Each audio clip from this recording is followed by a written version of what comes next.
We've got two shows for you tonight. Then again, a nostalgic look back at the 20s, 30s, and 40s with dramatized stories told by real people. After that, we have an episode of The Spectre. It's a great and funny show, we think. It's so good it was picked up by San Francisco Shoestring Radio Theater for broadcast on over 100 public radio stations throughout the country. And that's happening currently. We're very happy and proud about that. We hope you enjoy both shows, and we're going to get started in just a couple of minutes. So sit tight. We're High Window Radio Classics Theater, and tonight we're going to be performing a live radio show. The broadcast will be tomorrow on WHVW, and we hope you like the show well enough to tune in there. Does it sound like I have an echo on my voice? That's the Spectre talking. That's not me. Okay, there we go. The Spectre is one of the shows we're doing tonight. It's a throwback to the old series, The Shadow, The Green Lantern. I know there are people who've heard this from me now 10 times, all right, who've been here since 7 o'clock. And you've still stuck around, and I appreciate that. Before that, we're doing a show called Then Again, and we think you'll really enjoy that, especially, well, it's for young, it's for old. It's for those of you old enough to remember these things and those young enough to see the world new every day. Because certainly in the last century, we've had a lot of changes, as you know. The century began, people were still using horse and buggies. And by the end of the century, we've, cloned sheep. We've gone to the moon, some think. Some aren't so sure. And it's been an amazing century. Anybody who was born at the beginning of the century and has lived till now has seen things that the world changed faster than it has in all human history. One of those people, by the way, is my grandmother, Connie Traina. She's sitting right over here. She's 86 years old.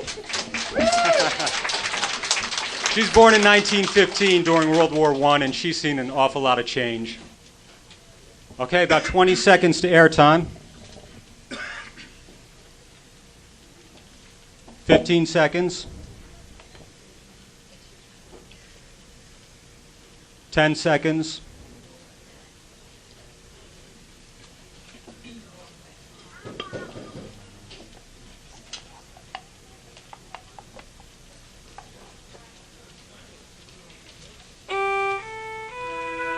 Are you old enough to remember things that should never be forgotten? Are you young enough to see the world new every day? Then pull your radio up close as we take you back in time to Then Again, the show told by folks just like you, sharing memories that deserve a second visit. Driving with Mama in the 1920s was no quiet ride, remembers Virgie Rooker of Denton, Texas. By 1925, most people in our little community in Warren, Oklahoma had cars, except Mama. Why don't you get a car, Anna Lou? You won't have to hitch up the horse every day to come to town. Sorry, I'm determined to be the last holdout. Finally deciding she was a disgrace to the family, Mama went to a car dealer. Your price is too high, Mr. Dobbs. My cows only produce so much cream. Besides, I don't drive. Why, these new Ford sedans practically drive themselves, Mrs. Anna Lou. If I buy one, you'll show me how to do it for free? Why, sure thing. Mr. Dobbs oversold himself on that one. Every Sunday, he and his wife came out to our farm for dinner and the heartburn of Mama's driving lesson.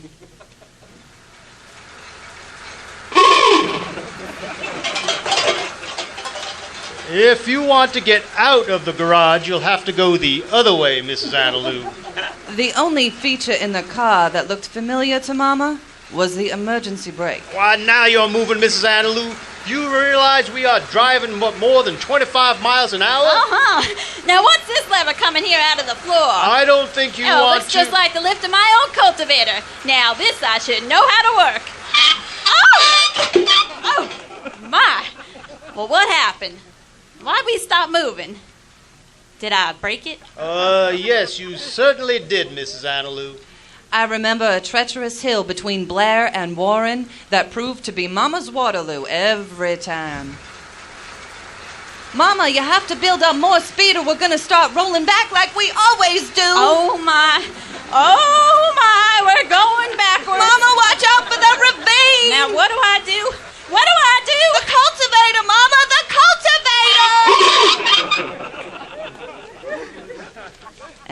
we'd sit at the edge of that ravine until somebody happened by to rescue us.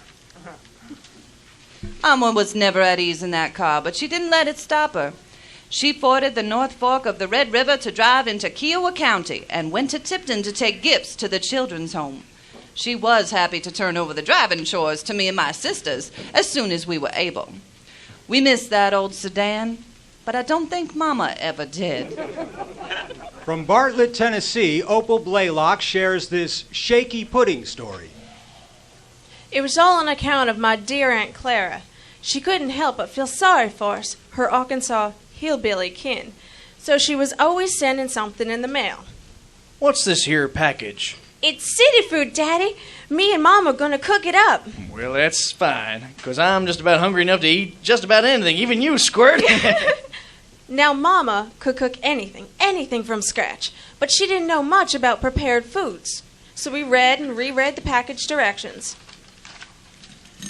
You got it all mixed up, Opal? Uh-huh. What we do now, Mama? It says place in cooler. But we don't got a cooler. Well, we got the cistern on the back porch. That'll do. When city food was set, we took it and set it in front of Daddy. Oh, it's moving.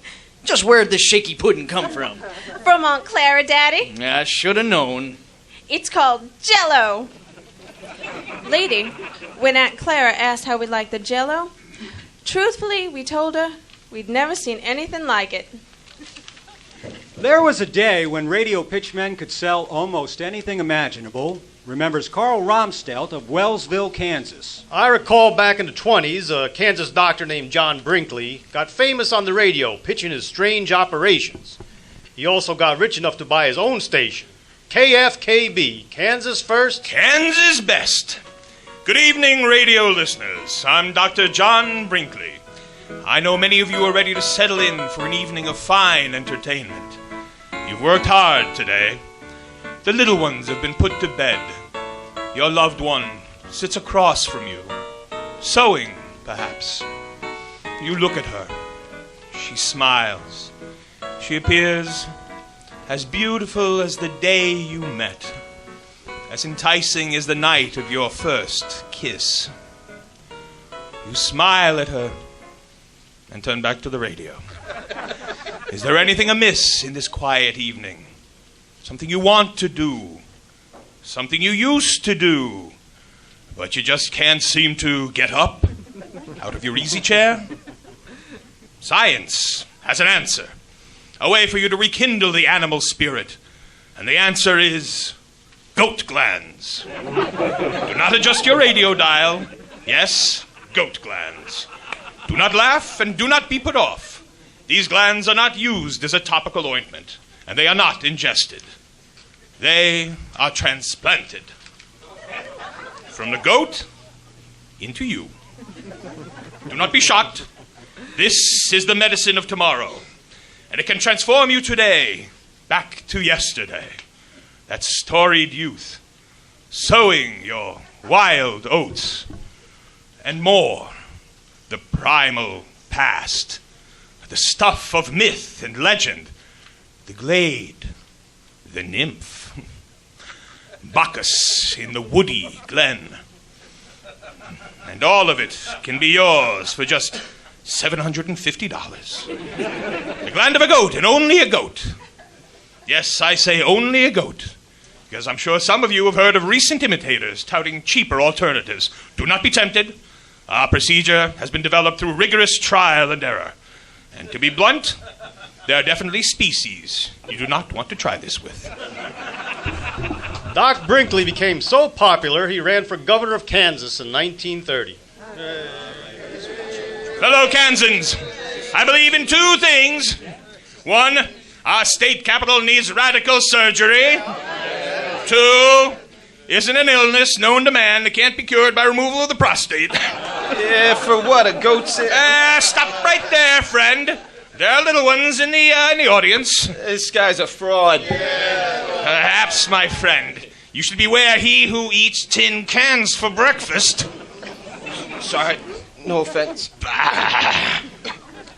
Unfortunately for the doc, his campaign opponents continued to bring out a lot of embarrassing facts about his practice. Then the federal government got involved. It didn't stop Doc Brinkley for long, though. He moved to Texas and opened a radio station just across the Mexican border. With no restrictions, the XCR radio station was so powerful it could be heard from coast to coast. And Doc Brinkley's announcers pitched their hearts out, and sometimes their souls too. How's your life going? Is it going great? Well, Bob Thickelberg's was too. Then he stubbed his toe at work. Ooh! No problem. Till Bob got home to his wife and 2 kids. She asked him to go upstairs to change a light bulb. Ow! He tripped on the stairs because of the stubbed toe and twisted his ankle.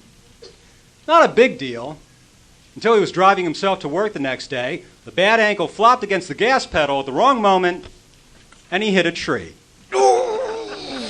Broke his sternum and 3 ribs. He couldn't sleep from the rib pain since he liked to sleep on his side.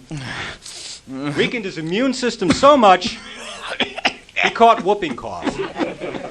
He coughed so hard one night, the pain shot through his ribs, turned him back on his bad ankle, re-stubbed his sore toe, fell into his fireplace, and was burned alive. Yes, life was going great for Bob Thickelberg until he stubbed his toe. Now he's dead, and his wife and 2 kids are on a street somewhere, lonely and cold, hungry. Because Bob Thickelberg may have had a great life, but he didn't have great life insurance. Radio listeners, let's face it, you could buy normal tomato plants that produce normal tomatoes in normal yields, but why would you want to do that? This is America. Just crossed the border. A land where we constantly reinvent the normal. So you have to ask yourself, can I live with myself eating normal tomatoes? Or do I want the ridiculously succulent, absurdly prolific, and frankly strangely large tomatoes that grow on our exclusive Vitavine tomato plants? No, faithful listeners, you won't find this in any chapter and verse of the good book, but it's true nonetheless. There are, in existence, personally signed and autographed pictures of Jesus Christ. And you can own one. Perhaps you know someone who has a signed photo of a movie star, or even the president. Well, what will they say? What will they think when you show them your exquisite portrait of the hosts of hosts and Lord of lords, graced with an original and indisputable signature? The looks you will get. So don't miss out. Quantities are limited. This offer may not come again for another 2,000 years. I know it sounds unbelievable that anyone would buy such things. It sounded pretty unbelievable back then, too. But Doc Brinkley's old radio station sure kept us listening. Now we hope you'll keep listening to Then Again as we pause for these commercial messages. And now, before we return to the second portion of Then Again, let's step backstage and look in on Sally Gibson and Hilda, her maid, who is helping Sally change for her scene. Quick, Hilda, hold this dress. I've never been so excited in all my life. It's really wonderful, isn't it, Miss Sally? Too wonderful. That scene in the garden. It made me think of Henry, Miss Sally.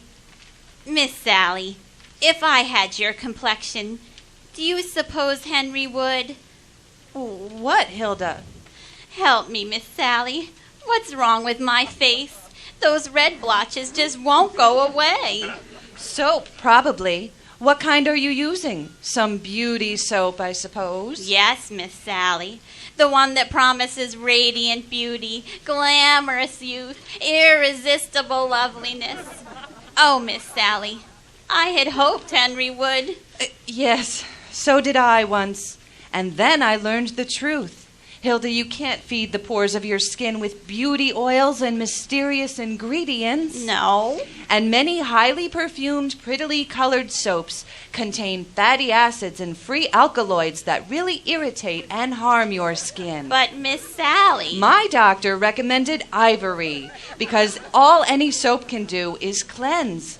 And to protect the fine texture and pores, a soap should cleanse gently. And to do that, a soap must be pure. He said Ivory would help to keep my skin smooth and fine. And Miss Sally, do you think Henry would... Oh, quick, my gloves, Hilda. It's the bell for the second act. No, Hilda will never get a Grecian nose by using a beauty soap, but we do hope she gets Henry. Thanks, Frank. That was swell. Well, I'm glad you liked it, Harry. You know, you're a darn good-looking fella. I bet you have lots of girls crazy about you. Oh, I don't know. You're just being modest. But tell me, how do you feel when you're in love? How do I feel? Well, by gosh, Harry, it's the most wonderful feeling in the world. Why, when I'm in love, I'm just breezing along with the breeze. I never mind the bumps or the ruts along the highway of life. I float through life on a cloud. And that, folks, is exactly the way you feel in the famous Dodge Air Drive ride. If you haven't experienced this thrill, visit the showroom of your local Dodge dealer. See for yourself the extra value you get in this big, new, money-saving Dodge. Believe me, folks, it certainly is more car for less money. Think of it. The new Dodge Beauty Winner of 1936 now sells for only $640 and up. Hey, that is something, Harry. Welcome back to Then Again, the show where memories of a lifetime get a second visit. Bud Didier remembers how Ma Bell helped him pop the big question to his sweetheart in March of 1946. My girlfriend, Louise Perkins, had visited with my family in San Francisco after separating from the U.S. Navy Nurse Corps. I was attending the University of California at Berkeley. I've had a wonderful time, Bud. Do you have to go tomorrow, Perky? Well, I haven't been home for almost 2 years. I came straight here to see you, but I guess it's time. Well, if you have to go, I wanna... Yes, Bud? I don't remember what I ended up saying to Perky that night, but I know what I didn't say. Will you marry me? I just couldn't work up the nerve. And now she was 3,000 miles away in Massachusetts. It was 9:00 p.m. on March 21st when I decided not to wait a second longer. I picked up the telephone. Hello, operator. I need to place a long-distance call to Boston. All right. Give me the number and I'll schedule it. Schedule it? We are still on wartime status. Unless you are a general or an admiral or have other official business of a high priority, you go on the waiting list. But I can't wait. You'll have to. For how long? 3 weeks, at least. But you don't understand. There's a girl. Oh, I understand plenty. But I need to ask her to marry me. To marry you? Just a second, honey. For that, I think we can bootleg your call through. Operator, I've got this guy on the line who wants to propose to his girlfriend in Boston. Do you think there's any way we can get his call through without a lot of red tape? This will be just between us girls. During the next few minutes, I listened as she talked to operators all the way across the United States. Sure, I'll help. If necessary, I'll just cut off some stuffy old general. They need to realize the war's over and it's time for some romance. When the phone finally rang up in Boston, there must have been half a dozen operators listening in. Hello? Who is it? Perky? Is that you? It's me, Bud. Bud? Why are you calling so late? It's midnight. Midnight? Oh, it's only 9:00 here. Will you marry me? Honey, if she won't marry you, I will. Who is that? Oh, don't worry. So what do you say, Perky? So will ya? Uh-huh. Perky still sounded sleepy. I wasn't sure she meant yes. Listen, if you remember this call in the morning, and if you really meant that send me a telegram confirming that you'll marry me. With that, the connection was broken. Don't worry, honey. She'll marry you. Lots of luck and happiness to you both. I waited the next day. Sure enough, I got a telegram. We became man and wife on May 2nd, 1946, thanks to some very understanding long-distance operators. Traveling salesmen were a common, if not always welcome, sight in the early 1940s. Rita Finn will never forget the one who visited her family's farm in East Grand Forks, Minnesota. All 10 of us, I had 5 brothers and 2 sisters, were relaxing on the porch after supper, when a truck came down our dusty road. Evening, folks. I'd like to introduce myself. I am your Maytag salesman. I got all the farm equipment I can use. Oh, if I may, sir. This particular item is meant for the house. That got my mother's attention. I think I can safely say its operation will defy your greatest expectations. That young salesman certainly had the gift of gab. Dad and my brother Tom carried the white enameled covered machine into our dining room. Now, I'll need some hot water. There's no problem, mister. We have a new cast iron pump recently installed in our kitchen. Fine. Just fine. Now, and what's your name, young lady? Rita. Rita. Well, you can help me demonstrate for your folks that this here motor underneath the machine, it runs on kerosene. It turns this here agitator and just does a Jim Dandy job. Now, bring me the dirtiest thing you have. Excuse me? The salesman wasn't pulling my leg. He wanted something dirty to wash in the machine. I saw my brothers and sisters smiling. We had no doubt about what the dirtiest thing was. Well, mister, I guess you want my dad's barn overalls. Now, wait a minute. I use them overalls. But, Dad, they're so stiff with cow hair manure, they stand by themselves. Go get 'em, Tommy. My brother got the overalls from the porch, and the salesman put them into the machine with my mom's lye soap and hot water. Oh, whew. These are, well, they'll be perfect for the demonstration purposes. We'll just ease them in and give them 10 minutes. Time ticked by as we listened to the swishing. We could hear the brass buckles clinking against the inside of the washer. Okay, now I think that should do. Just pull the lever here to stop the agitator, and when you reach your hand in to take out your laundry, you'll be amazed at how clean and Something wrong, mister? No, not at all. I just can't seem to. Well, where are my overalls? Here, Rita, put your hand in and see if you can help me find them. I think I feel 'em. No, that's my shirt sleeve. Oh. Wait, I think I feel one of the buckles. I pulled it, but that's all there was left of those overalls. Turns out the only thing holding them together was cow hair and manure. I'm awfully sorry, folks.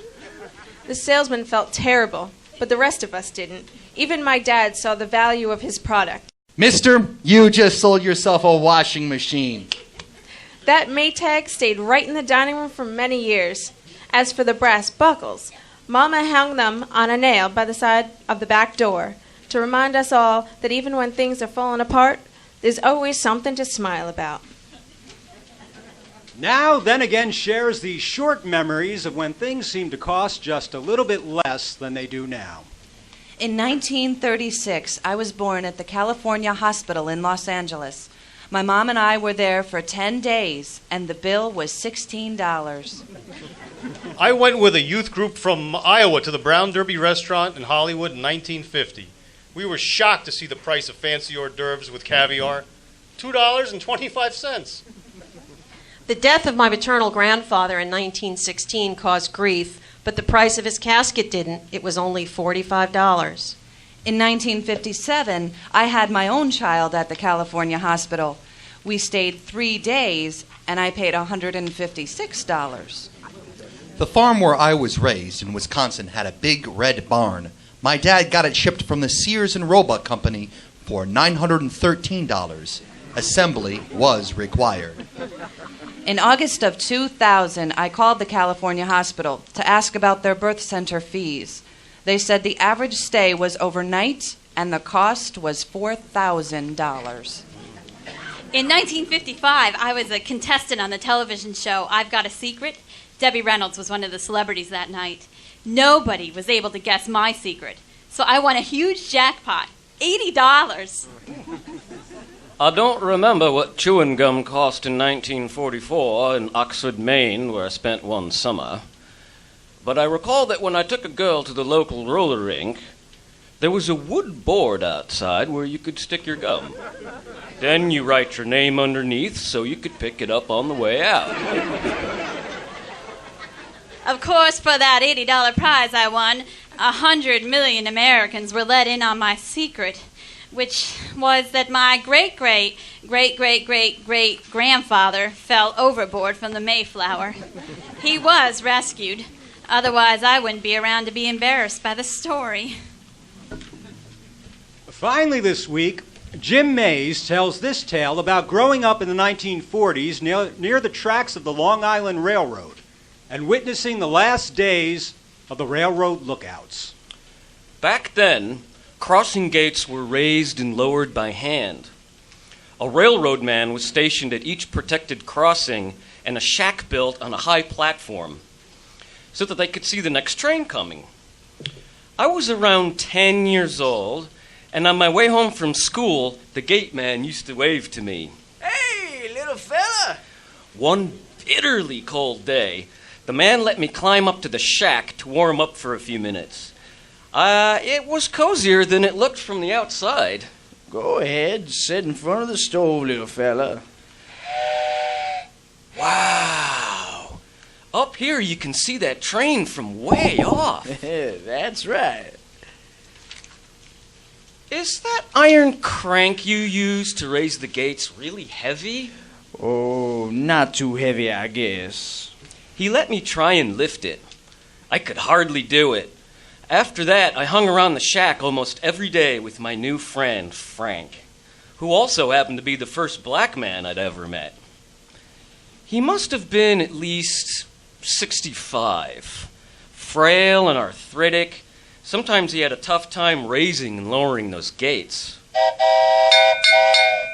Do you need some help with the gate, Frank? That's all right, little fella. This is my post. After he was done, he'd climb back up to the shack, settle into an ancient wooden chair, and read his tattered Bible. One day I asked him how long he'd been with the railroad. Oh, a lot of years. As many and as long as that old chair? No. There was men sat in this chair before me. Maybe one day I will. Maybe. I think Frank knew better. He wasn't surprised like I was when I noticed new construction near the lookout one day soon after. The railroad's gonna automate all the crossings and put up electric gates. Should be done in another month or two. But what'll happen to you? I don't know, little fella. I've nowhere else to go. It wasn't fair. Surely the railroad couldn't do this, but of course they could. Frank and I were stolidly watching the construction one day when he told me, I'm afraid this is it. We won't be seeing each other anymore. He'd lost his livelihood, and I'd lost a true friend, but I never forgot his kindness and the dedication he displayed. Well, time moves quickly, and that's all we have for this episode. Thanks again for tuning in to Then Again. Our show featured Amy Byrne, Brett Owen, Victor Small, Renee DiPietro, Debbie and Anthony Puccio, Stephen Brinkerhoff, Anthony Ciccato, Krista O'Neill, and Reed Buderis. The stories were adapted for radio by yours truly, Joe Duran. Thank you for listening.